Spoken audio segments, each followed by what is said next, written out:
kati Bayibuli etugambye nti Katonda ayogedde n'agamba ati nnunira kitaffe Aburahamu.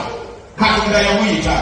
Leka wabeerewo omukisa ogw'obulokozi wakiri ogugwanjula, wabeerewo omukisa ogw'okukkiriza gukyuse obulamu bwo, ogukkirize ogambe nti Mukama yanzijayo.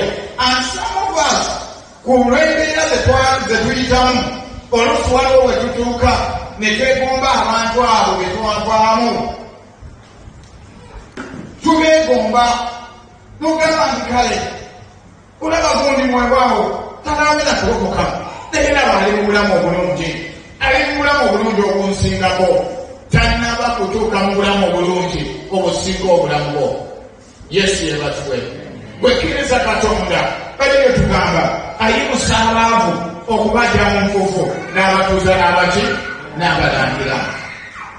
Bwe tutunuulire Katonda oyo tukkirize nti alina engeri gye yatujjayo. Agambye tunuulira Aburahamu. Aburahamu Katonda bw'amuyita ayogedde n'agamba yamuyita yeekala nga talina kintu kyonna, naye Katonda n'amuwa omuti, n'amuwa omukisa era n'amwongerayongerako. Katonda agenda kutwongerako, Katonda agenda kweyongera okutuwa omukisa.